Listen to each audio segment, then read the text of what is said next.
right. You just you just call me on my phone to let me know. Good morning. We're learning as a schusser for Shleima Feilan Chaya Bas Serach and for Bas Tzion Bas Chaya. Good morning, Rafal. Morning. We are on Daf Kuf Hey Amud Aleph, 11 lines from the top, where it says Gufa. Gufa Amr V'Zera. Ein kinuach ha-peh elo b'pas. That we discussed in the previous Gemara, that between eating milk and meat, or meat and milk, that's the way you have to wash out your mouth. And there were two possibilities. We said in the end, both Beis Shammai and Beis Hillel agree you need both to rinse it out as well as wash it out. And the way you wash it out is by eating something. So he's saying you have to use pas. That's Rav Zera's statement. You have to use pas. You can only use wheat bread. You can't use barley bread. Rashi says barley bread is more crumbly. It falls apart in your mouth. It doesn't have the right consistency for washing out your mouth. And you also can't use wheat, only if it's cool. But if it's warm, it like clumps together and it won't do an effective job of cleaning out a person's mouth from the milk before they eat meat. That's with soft. I guess the soft bread, akusha, maybe if it got stale and hard, loy. Also, that's like the barley bread, it breaks up into pieces instead of being a regular consistency that will clean out your mouth. The end, but l'maisa the halacha is all these things are not relevant. You could do any kind of food. Levar mi kimcha except for flour. Flour is obviously it's not an actual food. Tamri and dates, very sticky. Biyarka and some kind of vegetables. These don't clean out the mouth properly. Ravasi asks Rav Yochanan, Kami Yisha ben basal legvina. How long do you have to wait after eating meat before you eat milk? This is a very common question that there are different minhagim on this, as you know. I don't know what you do. We do 6 hours. Some people do 5 hours plus. Some do 3. My shver was a yeki, but for some reason he married the daughter of a Rosh Hashiva, and he decided to take on Litvish and Hagim. And this is one of the things that he lost. He has to wait now 6 hours. So in any case, how much do you have to wait? Amalei v'loy klum. You don't have to wait at all. In fact, the more any v'amar of Chizda, acha basa also lechol gvina. Someone who eats basar has to wait to eat milk. Gvina mutalechol basa, but the other way around, after milk, you could eat meat. Alakama yisha ben gvina lebasa. The question really is how much do you have to wait between milk and meat? Amalei v'loy klum. And on that he said, there is no minimum amount. All one has to do is wash out their mouth and wash their hands. Guf Amar Rav Chizda, Achol basar also lechol gvina.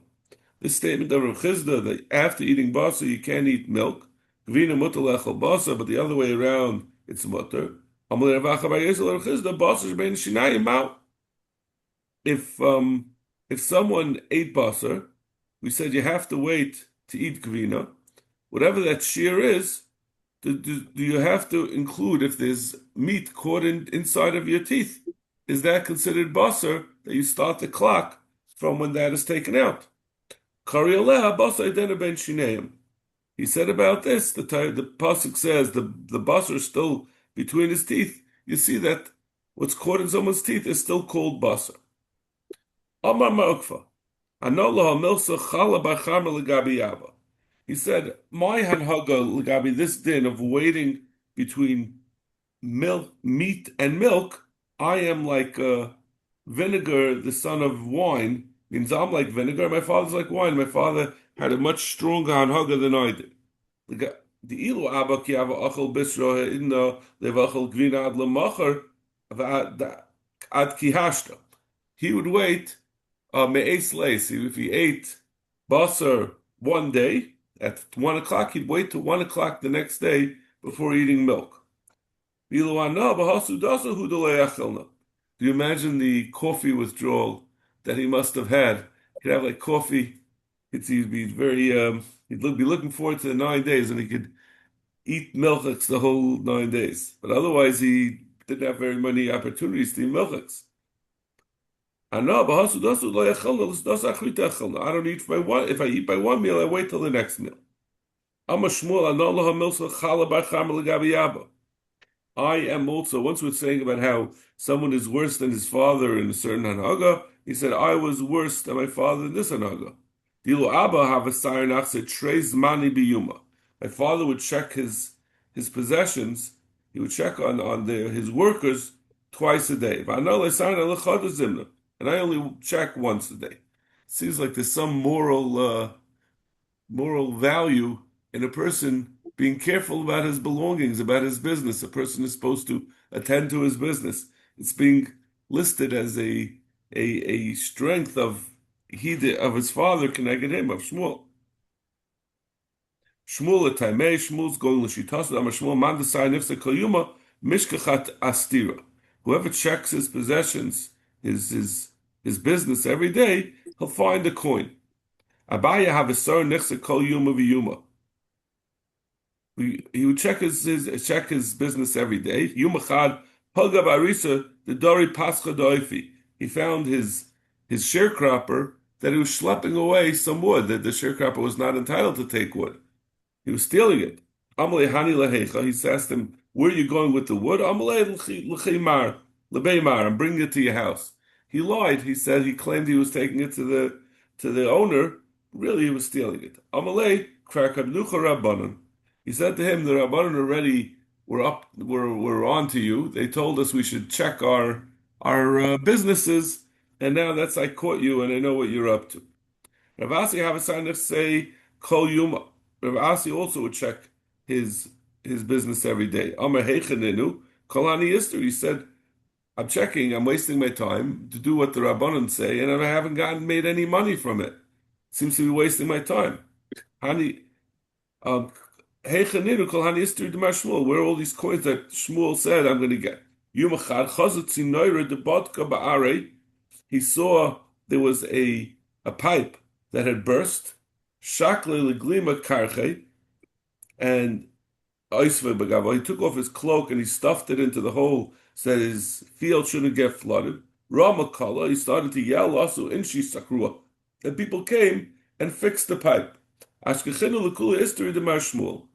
Like he said, I think the basis that he said, Amar, he said, I found all the coins. I saved myself a huge loss from flooding by seeing this flood. Amar v'dibarav Amar v'yitzchak bar Ashin. Mayim mishonim mitzvah. Mayim mishonim, washing your hands before a suda, before you eat bread, is a mitzvah. V'achroinim chayva. Mayim achroinim is even a higher obligation. It's a chayva. Meisvei.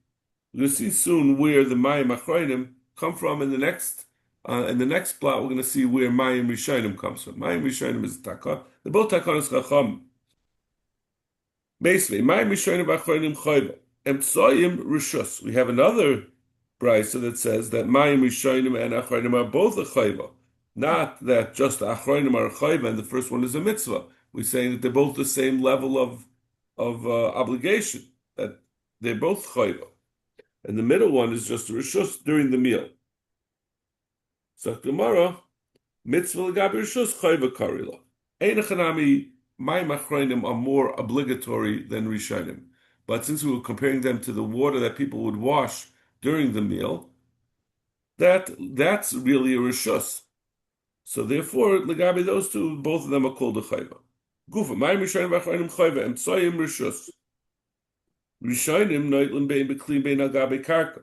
Mayim rishonim, you could pour them either into a kli or on top of onto the ground. Achroinim ain't noitlim ela bekli, but mayim achroinim you have to do into a kli. You're not supposed to do it onto the ground. But amila ain't noitlim al gabe karka.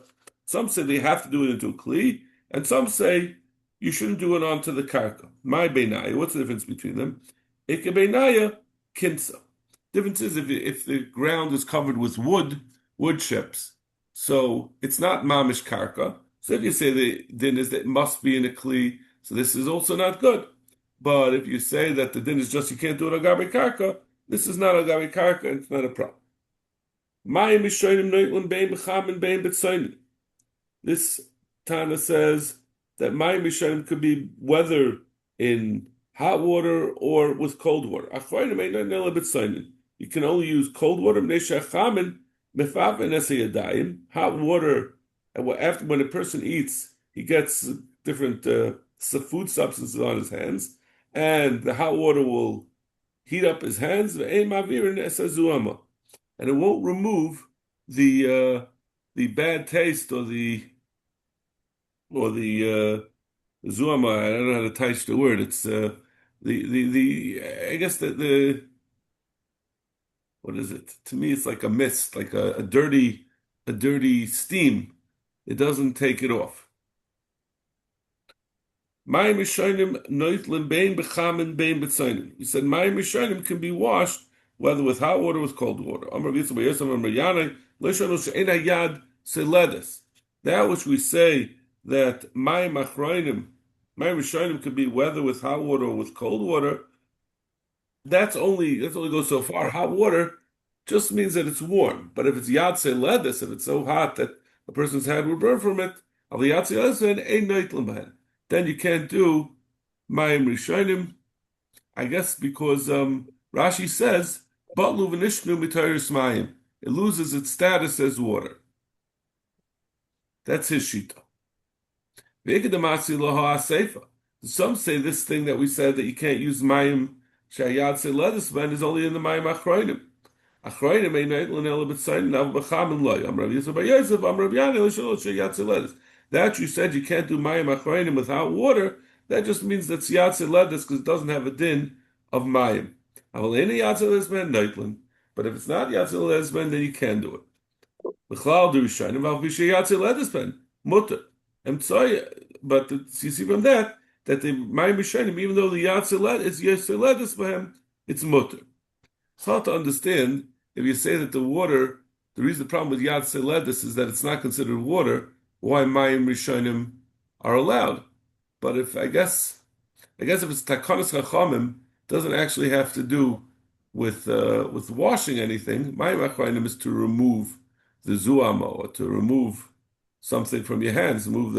This is not a din. You don't need a din water. The chachamim is sakin, like we'll see, because of the takana of eating kachim. So the takana was the takana. It doesn't make a difference whether it's actual water or not. So the Brisa said, "Emtsoyim rishus." The waters during the meal are rishus. That's only talking about if you're washing between different hot foods during the meal. But between meat and milk, chayva. This is very much litigated in the Rishonim. What is this talking about? It's talking about between meat and milk. You can't, in the same meal, you can't go from meat to milk. So some reverse it and say l'gvina to a tavshel, the washing that you do, but then that's not a rishus, that's a chayva. So it's a little different explanations. So the Rabbeinu Tam has a teretz that doesn't mean actual. He's not eating actual meat, but he's eating something that has a tam of meat. Yeah. Okay. Amar of Yehuda, Breder of Chia. Nema amru mayim achronim chayva. Why is it taka that one must do mayim achronim? Shemelech stoim is yesh. There's a certain salt that comes from stoim, from the Dead Sea. Shemisamo einayim. If a person has this salt on his hands, it could blind him. Chas v'shalom. So therefore, a person should be naig to wash his hands to get rid of that salt. Amar Abaya, u'mishtachich bekurta bekura. This salt can be found one grain within an entire kur. I guess that's enough to cause this damage. Or it could be found. You never know which salt will have it. Amar Ravacha Breder Rav Ravashi. Kol milcha. What if someone's trying to figure out how much melach he has? So he's measuring salt. Does that have Is it just the din that the chamu masakin should do my machroinim after a meal, or is it even if you're just measuring salt because you have the same problem that he might get in his eyes? Amalei, let me buy it. He says certainly if you're measuring your salt, you have to be makbid on my machroinim. You have to wash your hands. It's the same danger. Then we're gonna have a whole sequence of abayas trying to ascribe different anhagas to physical reasons, to do it because of a chash of damage, and and then saying that he found out later that it was because of some kind of demon or some kind of spiritual threat, or I shouldn't say spiritual, supernatural threat. Amr Abai, Meresh Havamina Hay Deloy Mashu Maya Basroyal Ara, that which we don't pour Maya Machroinim on the water, on the ground, like we said on Amr Aleph, Mishum Zuama, was because it will make something deleterious on the ground. You'll have a bad smell. It will be damaging, maybe make mold. Amali Mar, or what do they change the Mar? Hainu Bar Nachmeni, okay. Mishum Deshar Ruach Ra Alayu, because the demons get their hands on it and they make a Ruach Ra on it. So you have to, that's why you have to get rid of it. Amar Abai, Meshav Amina Haidele Shakal Midi Mipsaira Ki Nakat Inish Kasel Mishti, that which we don't take something from the table. When someone's about to drink, you shouldn't remove something from the table. We're worried that he sees they're taking away the steak, so they're taking away the dessert as he's in the middle of taking a drink. He's going to start objecting, and it's going to cause him to choke on his drink. So we don't want to do anything disturbing while the person is drinking. But it's nothing to do with that. It causes this ruach tzrada, which is some kind of damaging affliction. Ashtar Rishin, Rashi says. That which we say you can't do, take something from the table, is only if you take it away and you don't put it back. But if you take it away and you return it to the table, it doesn't cause this ruach tzrada. That's only if you take it more than arba amas away. If you just remove it from the suda and leave it close by, less lamba. There's no problem. It's only something that's needed for the food, for to eat. If you're just taking away, let's say, the flowers from the table, less lamba. It's no problem.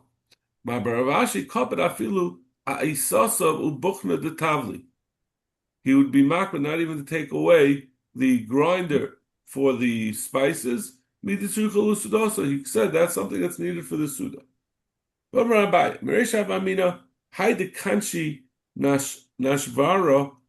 That which people are makbid to collect the crumbs, they would sweep up the crumbs on the ground. Mishum nekirusa. They did it because of cleanliness. They didn't want to get mice. Amalimar mishum dekashi lan yusa. Leaving behind crumbs, breadcrumbs, is a siman or a skula for people to lose their money. Ahu gaver that have mahader sharadan yusa. There's a person that the malach that makes people be poor was hovering over him and trying to get him. He can never get access to this person to make him lose his money. Because Zar Anishvara tu Anishvara, he was always very careful to sweep up his crumbs. Kazar Anishvara tuva. He was very careful about it. Yumachad, one day, Karach Lifsa Ayavli. He was eating outside in the grass. Amar Hashtavadi Nafal Biadai. So this Mal said, oh, now I have my chance. He's not going to be able to sweep up from the grass. You can't really sweep from grass. Basa da'achal, but after this man finished eating, I see Mara, he took a shovel, Akrinu Yavli, and he dug up the grass, and Sharinu Lenara, and he threw it into the river. Shama Amar, they heard the Malach saying, Vai da'afke hu gavra mi beisa. This guy has removed himself from my house. He's made himself inaccessible to my wiles, to my attempts to get it. V'amar Rabbi, Reish Avamina Haidele Shasi Ufya,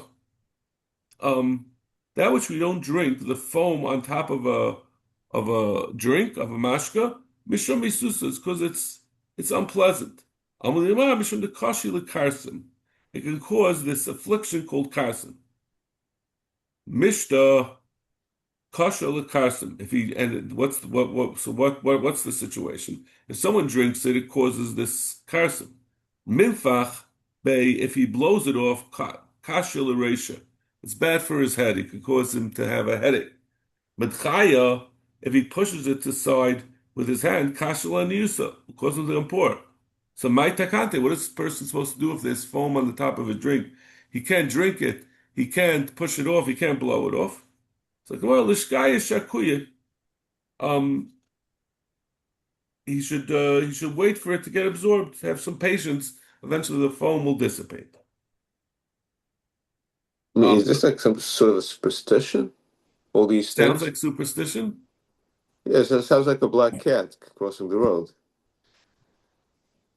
Well, I mean, the Gemara often will refer to these different types of shadim and demons that they have various. I mean, this is not a new thing to us that we find things that are supernatural in the Gemara. The Gemara refers to these things.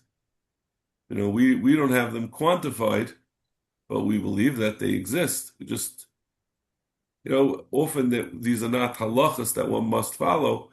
And I think, I think, and it seems to me that I don't know which things have the status of halacha. I've never heard of this thing that you can't drink the foam on top of a drink. So maybe this is not halacha that we follow. It doesn't. I don't think it's fair to. I don't think one can call them superstitions. Could it be also that the Matthias has changed on some of these things? I guess so, right? Just like the medications and the refuahs that the Gemara says we don't follow. The Matthias must have changed. So Gemara, l'karsim the chamra shichra. If someone drank wine with the foam and it caused them to get karsim, shichra, you should drink beer and that will help it. The shichra maya, if you drink beer, you should drink water. The maya, less leitakantam. If someone drinks water, the foam from water, there is no help for that. Anya azla as niusa. The one who is poor already, he gets more poverty. Meaning the person who's only able to drink water, he has no etza for his karsim that he gets from drinking the foam. So the poor person always gets the raw end of the deal. But Amar Abaye, like they say, you have to be a rich man in order to make a lot of money. That's the corollary of this. That which we don't eat bundled up vegetables. The asaginoi that had been tied up by the gardener, meaning that it was still in a bundle. What you really should do is you untie them and then eat them like a mensch. So I saw it mishum de mechzi karavanusa. It looks like gluttony. Someone he can't wait to untie it and eat it. Amalimar mishum de kashi l'kshafim. He said to me, it's because it makes a person vulnerable to kishif, to witchery. Rav Chisda and Rabbi Baruch Huna have a ka'azli ba'arba. They were going on a ship. Amalahu hayi matranusa usvim ba'daichu. And this woman, this I guess Roman woman, asked to join them. But they were not interested. They didn't want to have anything to do with her. Amra Milsa, so she used some kishif. Asartel Arab, and she caused the ship to stop moving. Amru Inu, Milsa, they said a counter spell, Shariur, and they allowed it to move. Amru Lahu, Mayi Avid Lahu, and she said she didn't realize that they had got it moving by overcoming her kishif. So she said, obviously it didn't work. What am I supposed to do? There are a few things that make a person vulnerable to kishif. One is to clean themselves after going to the bathroom using pottery. She said, these people obviously don't do that. And they don't kill lice when it's on their clothing, but rather they take it off and then kill it. And they don't eat vegetables that were tied by the gardener. So these are three things that are kosher l'kishif, that they make a person vulnerable to kishif. She assumed that they didn't do any of them. Maybe they did do actually one of them, and that's why it worked l'chatchila, and they had to counteract it. That which you don't eat vegetables that fell on the floor, mishum misusa, because they're unpleasant.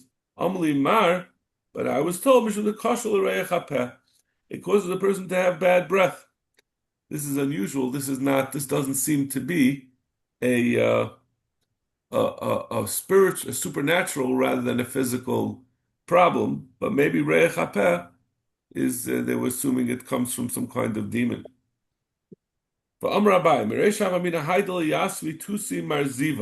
That which you don't place something underneath a water spout, mishum shayvchem. I thought it was because of what do you call it?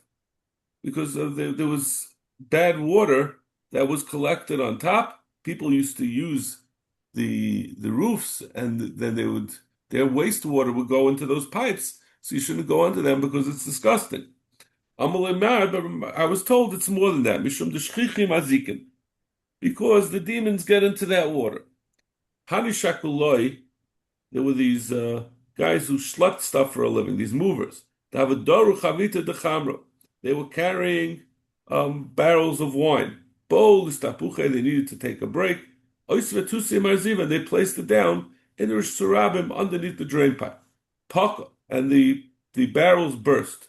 So these movers had to pay the owners for breaking their cargo. Also, Kamei the Mar Baravashi. So these schleppers, these movers came to Mar Baravashi, and they said, the demons came and broke our barrels. We want compensation from them. Apik Shipure, Mar Baravashi took out his shofar, Shamte, and he put the demon, the shade, into Cherem. Also, the Kamei, so the shade showed up. Amalei amai ta'avid hachi.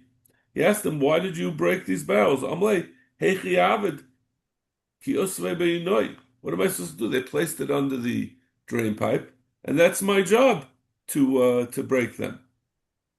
Amalei at beduchta d'shchiach rabim my boys. Mabar Vashi said the reason why I called you here and saying that you're responsible is because you as a shade don't belong exposing yourself in public. In public, people are supposed to be safe from you. So therefore, you got to pay them back. My boy is that. Hud atu deshanis. You're the one who did the wrong thing. You don't belong there. Zilshlim. So you got to pay them back. Amlei hashanami likvi lemar zimna va'afra. So the shade said back to him, "Okay, you got to give me time, and I'll collect the money and I'll come pay it."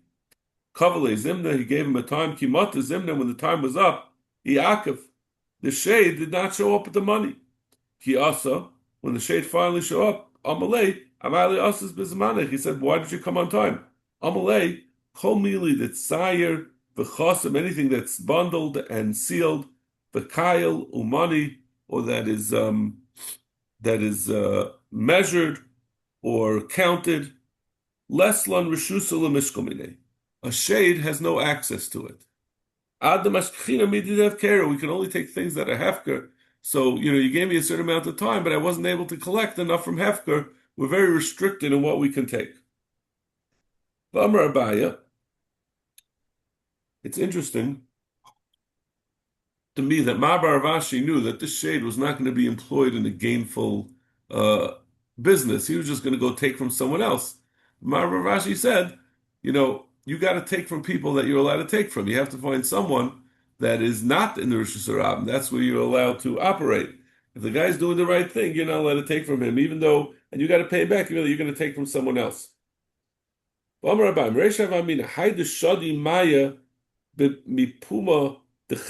which we pour off a little bit of water from a pitcher before drinking of it, Mishum Tivsa.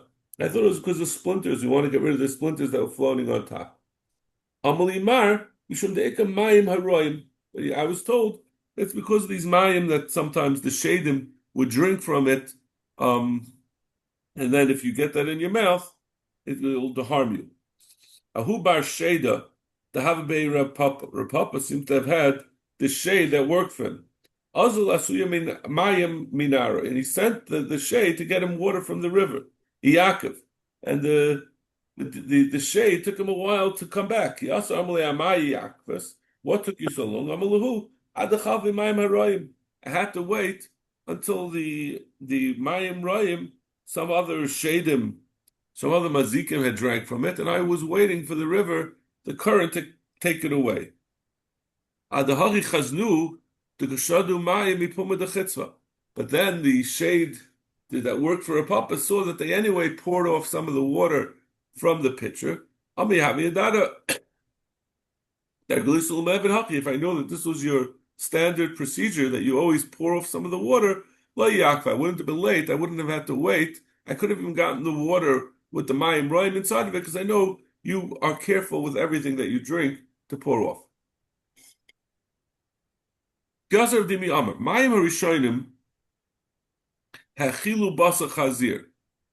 someone doesn't wash mayim rishonim, it's as if he's feeding non-kosher food. Rashi says, there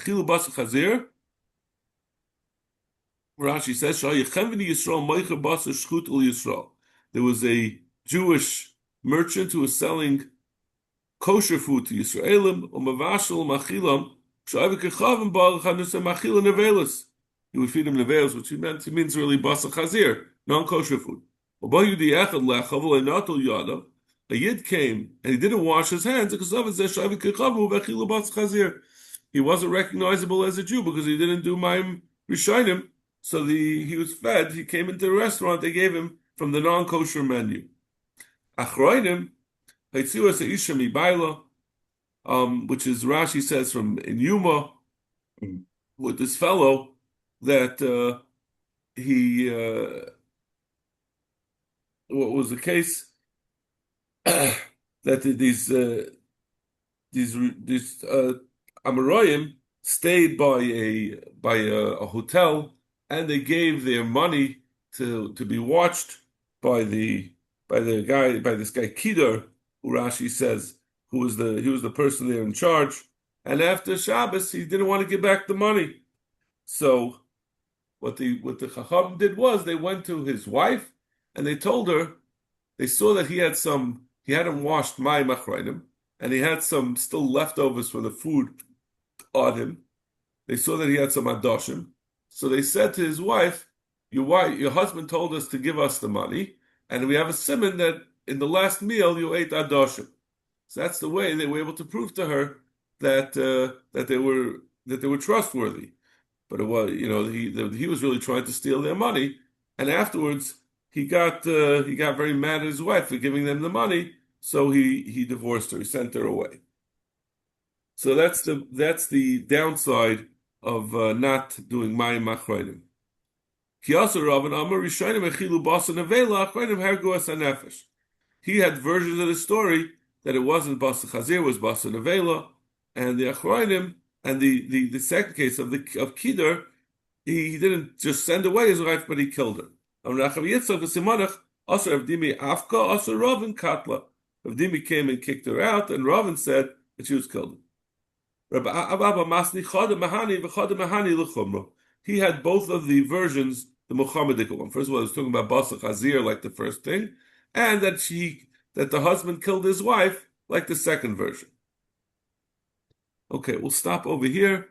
Mez Hashem continue tomorrow. Thank you. Have a good day.